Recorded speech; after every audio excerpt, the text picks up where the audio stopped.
Et si on partait du principe juste, pour un instant, que le cerveau d'un polyglotte, tu sais, quelqu'un qui est capable de jongler entre 15 langues différentes, que ce cerveau est biologiquement identique à n'importe quel autre cerveau.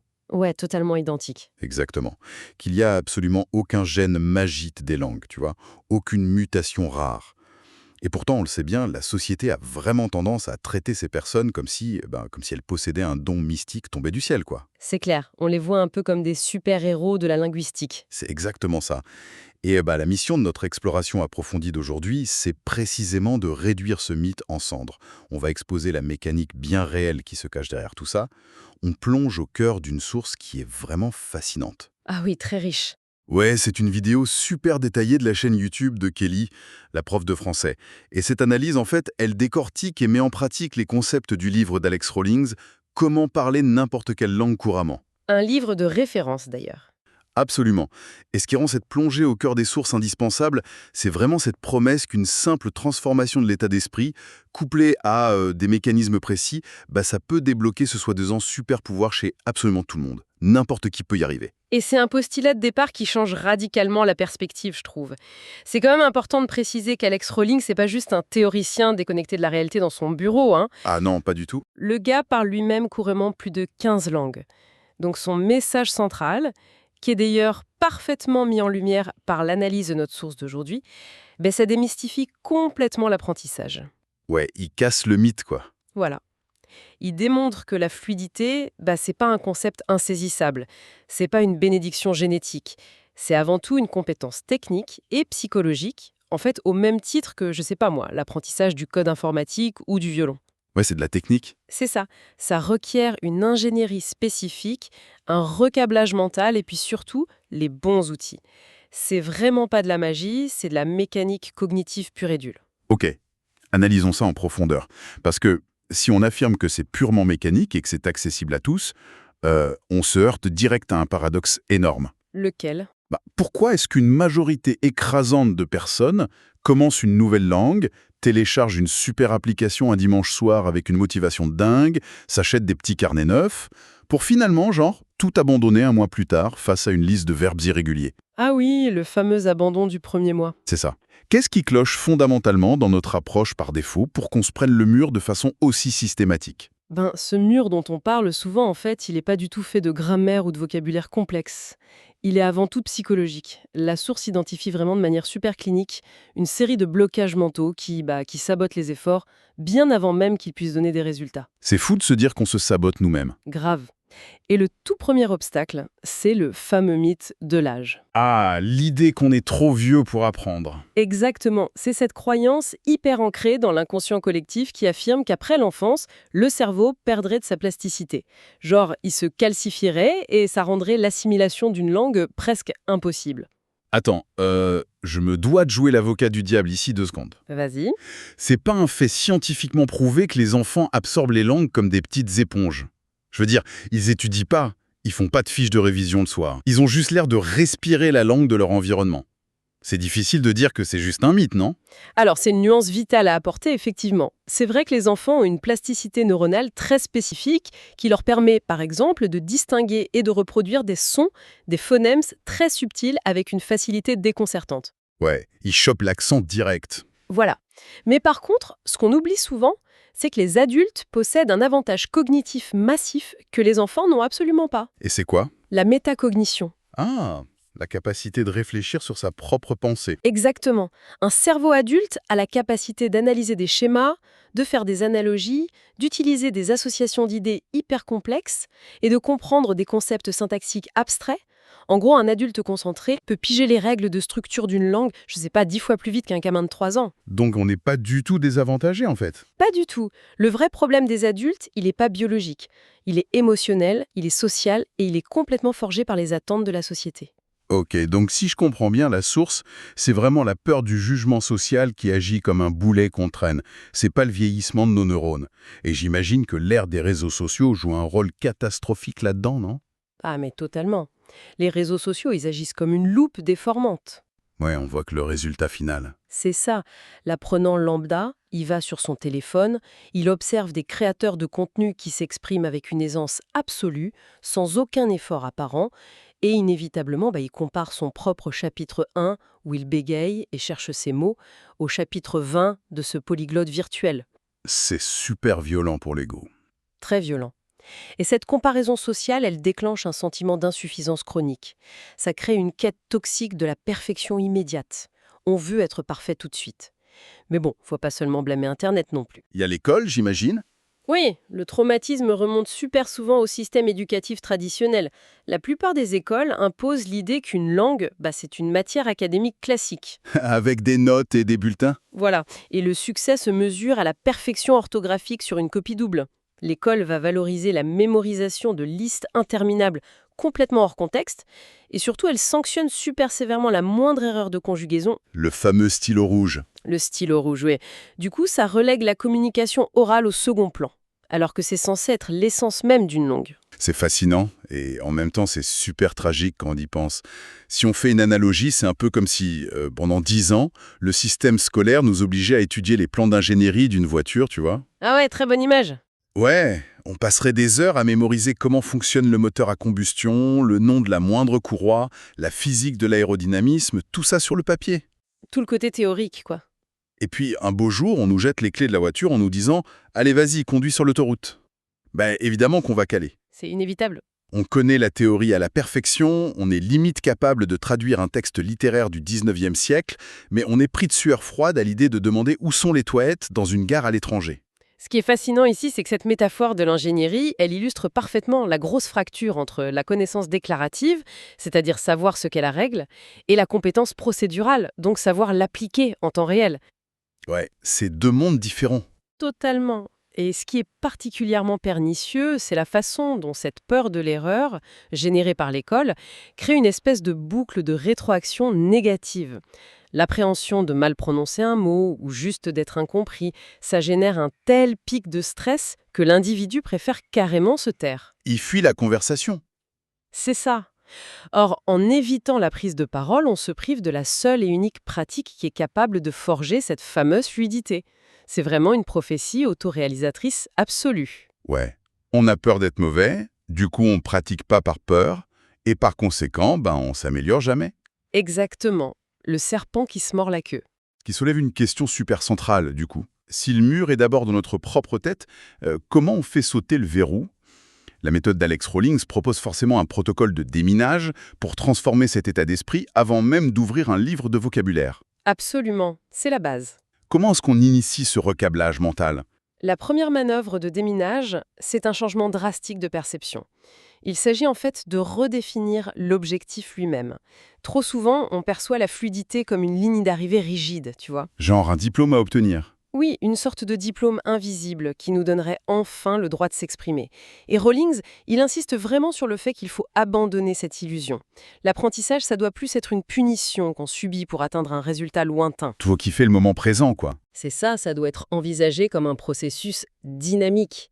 Un voyage continu sans véritable fin. Autrement dit, il faut arrêter de regarder le sommet de l'Everest avec angoisse et juste se concentrer sur l'art de mettre un pied devant l'autre. Tout à fait. D'ailleurs, la source parle beaucoup de l'importance vitale des petites victoires.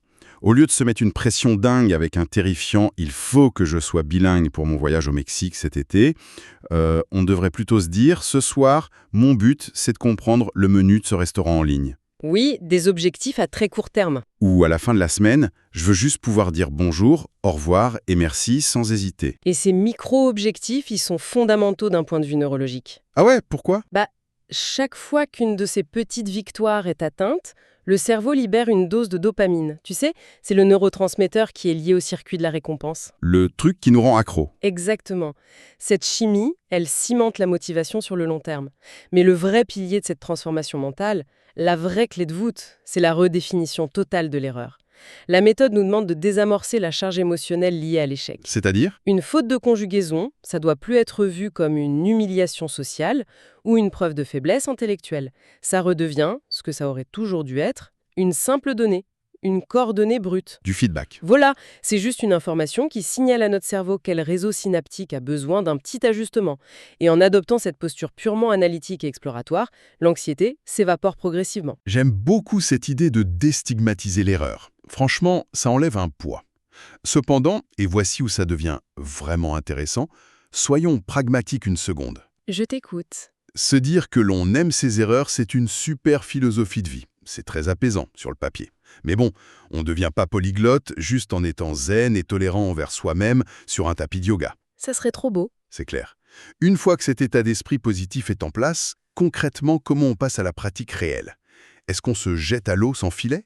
Est-ce qu'on commence à lire le dictionnaire au hasard? J'imagine qu'il faut quand même des fondations solides, un châssis pour avancer, non? Assurément, l'état d'esprit, c'est le lubrifiant, mais il faut un moteur. La source détaille le processus sous la forme de 3 piliers méthodologiques. D'accord. Ils sont conçus pour être mis en œuvre sous forme d'étapes progressives très claires. Et la bonne nouvelle, c'est que ça ne nécessite pas d'investir dans un matériel éducatif hors de prix. Super nouvelle pour notre public. C'est quoi le premier pilier? On va aborder ce premier pilier qui est, honnêtement, très souvent négligé par les débutants un peu impatients, la prononciation. Ah, on laisse souvent ça de côté, ouais.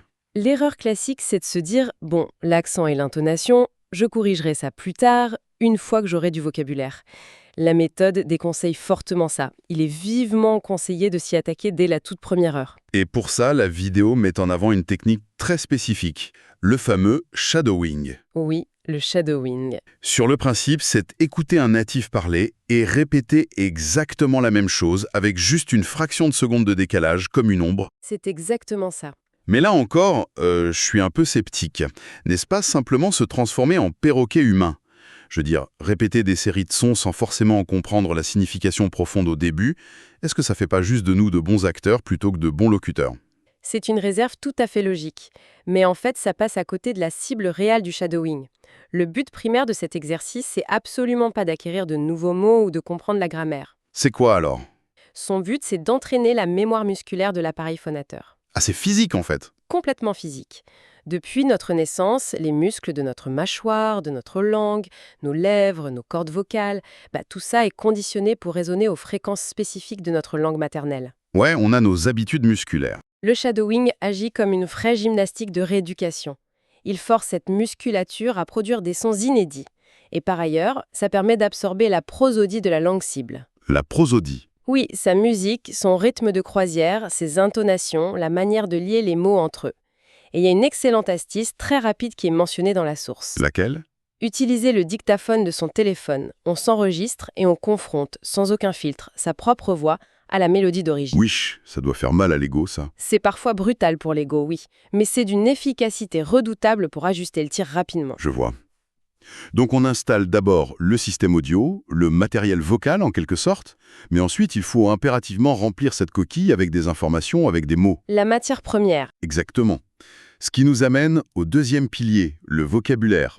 Et là, franchement, c'est un soulagement immense de voir que la méthode condamne catégoriquement les interminables listes de mots isolés qu'on nous forçait à ingurgiter à l'école. Ah oui, les listes par cœur, c'est fini. À la place, on nous parle de SRS et de contexte. Comment ça marche concrètement le SRS? Alors, les systèmes de répétition espacée, qu'on appelle SRS en anglais, ça s'appuie sur une compréhension super pointue de la neurobiologie. Plus spécifiquement sur la courbe de l'oubli qui a été découverte par Hermann Ebbinghaus. C'est quoi cette courbe? En gros, il faut comprendre que le cerveau humain est une formidable machine à effacer. Pour économiser de l'énergie, il supprime impitoyablement toute information qu'il juge non vitale. Un vrai disque dur qui fait le ménage? C'est ça. Et l'algorithme d'un système SRS, il vient pirater ce mécanisme. Il calcule le moment exact où le cerveau s'apprête à effacer un mot, disons juste avant de l'oublier totalement, et il force l'apprenant à se le remémorer à cette milliseconde précise. Et ça fait quoi de faire ça au dernier moment? Cet effort intellectuel de récupération, produit au moment critique, il envoie un signal biologique d'urgence au cerveau.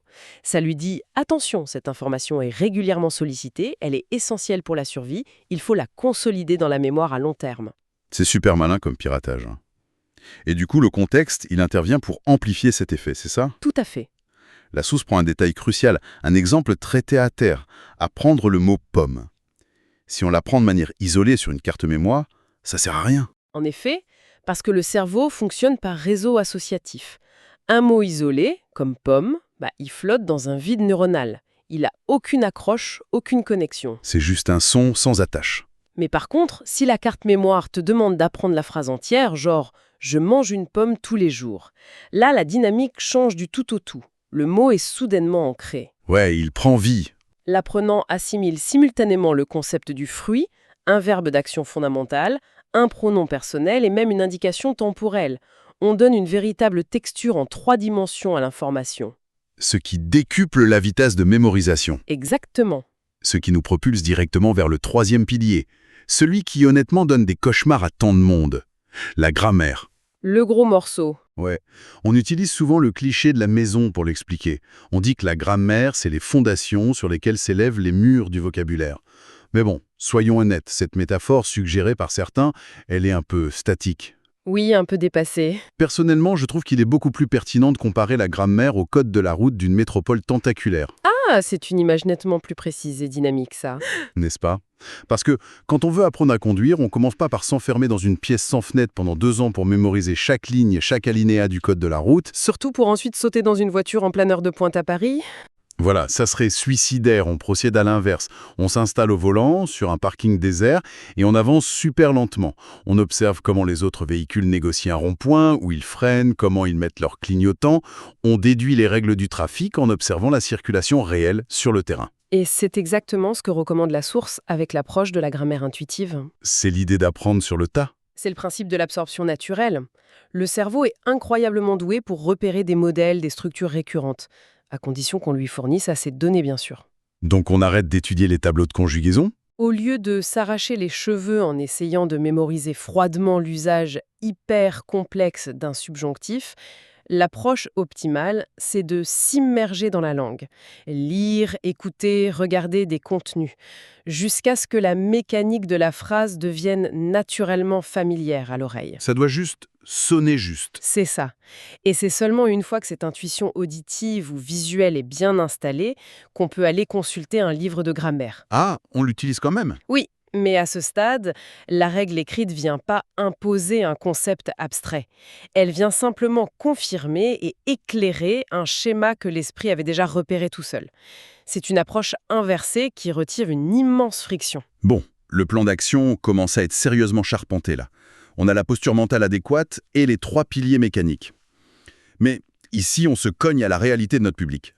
C'est-à-dire le manque de temps. Totalement. Ce programme, il semble demander une énergie folle. Comment est-ce qu'une personne avec un emploi à temps plein, des enfants à gérer, des horaires décalés, comment elle peut intégrer tout ce processus dans ses journées? Tout le monde n'a pas le privilège de faire ses valises et de s'exiler 6 mois à Madrid pour profiter de l'immersion totale. Et c'est là que réside toute la puissance de la méthode de Rawlings. Avec un concept fascinant, celui de l'île linguistique. Une île linguistique, c'est joliment dit. Oui. En fait, l'immersion n'a jamais été une question de géographie, c'est une question stricte de stimuli environnementaux. Le principe, c'est de délimiter au cœur même de son propre quotidien chaotique un espace-temps qui est sanctuarisé, un moment dédié de manière stricte et inaliénable à la langue cible. Donc pas besoin de déménager. Non, ce n'est pas une question de quantité de temps, mais d'exclusivité. On parle de créer un environnement artificiel en somme.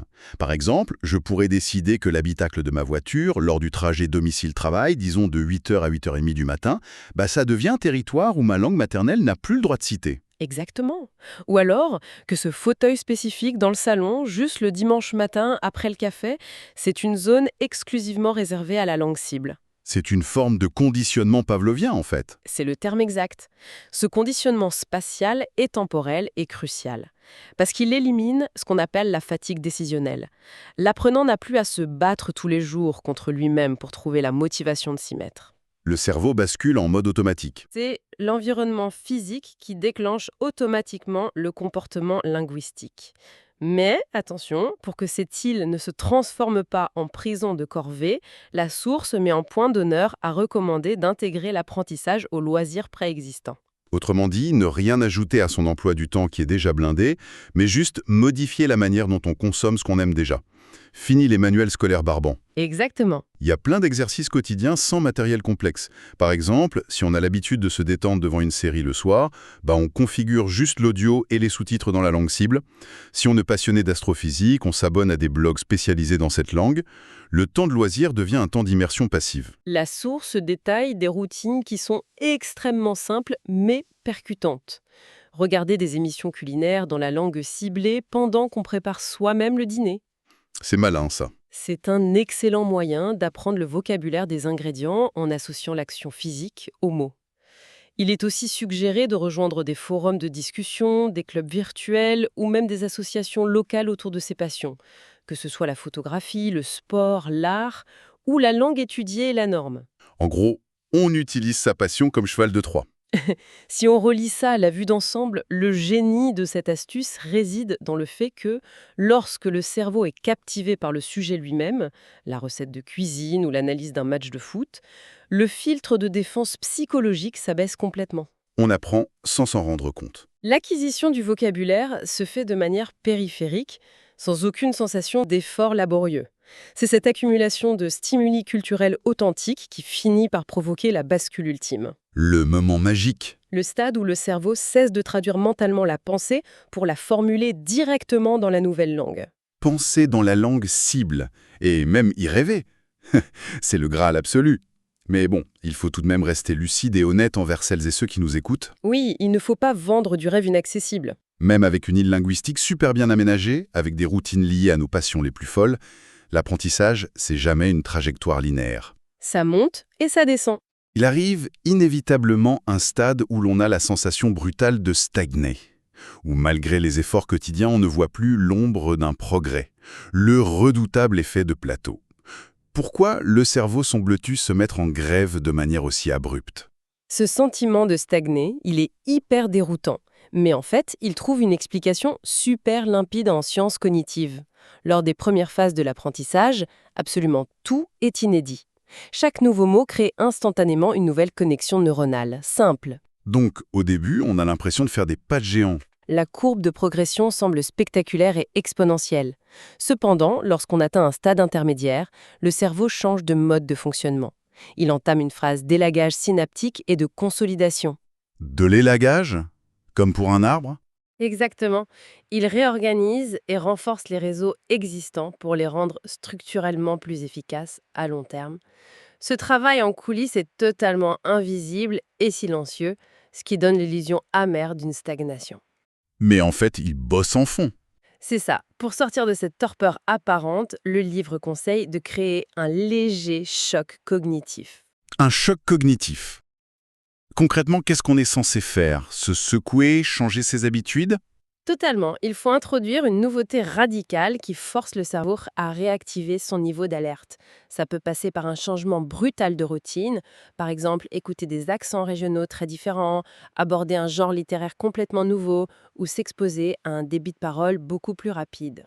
Histoire de le surprendre un peu. Et de façon très contre-intuitive, l'un des meilleurs chocs, ça peut être de s'accorder une vraie pause de plusieurs jours. Ah, ne rien faire du tout. L'éloignement temporaire permet au système nerveux central d'intégrer la montagne de données emmagasinées pour revenir ensuite avec un esprit frais et des connexions vraiment stabilisées. Ok. Et après avoir consolidé tout ça, il faut bien affronter l'épreuve de vérité.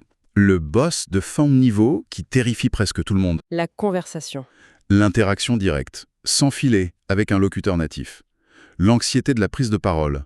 Comment est-ce qu'on gère cette peur panique de perdre ses mots, de bégayer, de transpirer à grosses gouttes pendant que l'autre personne nous regarde, potentiellement avec impatience? Drastiquement les enjeux perçus. Le problème, c'est que notre esprit aborde souvent une conversation avec un natif comme s'il s'agissait d'une soutenance de thèse devant un jury implacable. Où chaque erreur de syntaxe va être sanctionnée d'une mauvaise note sociale. Voilà. Et il faut consciemment déconstruire cette vision. L'interaction doit être envisagée comme un jeu utilitaire, un simple exercice de transfert de sens. C'est-à-dire? Si on se trompe sur le temps d'un verbe, ou qu'on utilise un genre incorrect, mais que le locuteur en face a parfaitement compris qu'on cherchait la direction de la station de métro, alors la mission est un triomphe total. Le but, c'est de communiquer, pas de faire de la littérature. Exactement, il faut instaurer un état d'esprit de croissance où même la conversation la plus laborieuse, la plus hachée, n'est jamais un échec. C'est juste une séance de récolte de données sur le terrain. Surtout qu'en réalité, la personne en face, elle est généralement ravie qu'on fasse l'effort de parler sa langue. Elle se moque bien de nos erreurs de conjugaison. La plupart du temps, ils sont super bienveillants. Et pour aller encore plus loin, pour celles et ceux qui atteignent un niveau très avancé ou qui s'engagent dans le défi un peu fou de maîtriser plusieurs langues simultanément, la source détaille des techniques de maintenance très intéressantes. Oui, pour l'entretien. L'une d'elles, c'est l'étude approfondie des expressions idiomatiques. C'est plus seulement mémoriser des phrases amusantes, tu vois, c'est véritablement ouvrir une fenêtre sur l'humour, l'histoire et la logique intime d'un peuple. C'est s'imprégner de l'âme de la langue. Exact. Et pour éviter que le cerveau ne transforme toutes ces langues en une énorme salade composée incompréhensible, la technique de la compartimentation est redoutable. Allouer le mardi et l'espace du bureau à une langue, et le jeudi soir, dans le salon, à une autre. On donne des frontières claires aux règles de circulation pour éviter les carambolages neuronaux. C'est une hygiène cognitive indispensable pour le maintien de compétences multiples. Ça prouve encore une fois que l'organisation et la méthode priment largement sur le talent supposé. Alors, qu'est-ce que tout cela signifie quand on fait le bilan de tout ça? En prenant du recul sur toute cette analyse, on réalise que l'acquisition d'une langue, c'est pas juste un truc amusant pour frimer au restaurant en commandant des tapas ou une simple ligne de plus à ajouter sur un CV. Prendre un travail majeur de développement personnel. Ah oui, ça change la personne. Ça aiguise la pensée analytique, ça forge une extraordinaire adaptabilité face à l'inconnu et surtout ça cultive une empathie rare. Se confronter aux limites de sa propre expression pour adopter le cadre de pensée d'une autre culture, ça permet de percevoir le monde à travers un prisme inédit. C'est une métamorphose intellectuelle qui reste gravée à vie. Et pour celles et ceux qui souhaitent passer immédiatement de la théorie à l'action, l'annonce faite dans la vidéo d'origine tombe vraiment à pic. La créatrice de la chaîne, Kelly, a indiqué le lancement immédiat d'un programme d'apprentissage très complet. Fondée spécifiquement sur ces méthodes immersives. Exactement. Le lien vers la liste d'attente est disponible dans les sources de notre exploration. C'est une porte d'entrée idéale pour tester ces concepts en avant-première, avec un vrai encadrement solide. On invite vraiment les apprenants de la communauté à s'abonner pour suivre ces avancées. C'est une super ressource. Et surtout, on vous invite à venir partager dans la section des commentaires vos propres astuces, vos routines les plus étranges, ou la façon dont vous avez surmonté ce fameux mur psychologique. La sagesse collective est un moteur inépuisable. Avant de conclure, j'aimerais soumettre à notre public une dernière réflexion, qui s'inscrit un peu dans le prolongement philosophique de tout ce qu'on vient de décortiquer. Je t'écoute. On a vu que chaque langue possède sa propre syntaxe, son rythme et une manière tout à fait unique d'encoder l'humour et l'émotion à travers ses expressions. Sachant cela, est-il scientifiquement concevable qu'en maîtrisant couramment une nouvelle langue et en adoptant son code de la route spécifique, nous ne fassions pas qu'ajouter un outil à notre cerveau, mais que nous développions littéralement une seconde personnalité autonome, que notre tempérament s'ajuste à la grammaire de la langue que nous sommes en train de parler? C'est une piste de réflexion fascinante à creuser. Waouh! Je trouve cette perspective absolument brillante et presque vertigineuse. Parler une autre langue, ce serait en fait s'autoriser à devenir, l'espace d'une conversation, une autre version de soi-même. Sur cette pensée fascinante, nous sommes arrivés à la fin de cette exploration approfondie. L'analyse de nos sources s'arrête ici pour aujourd'hui, mais la conversation continue dans les commentaires. Nous nous retrouverons très bientôt pour plonger ensemble au cœur d'autres thématiques tout aussi passionnantes.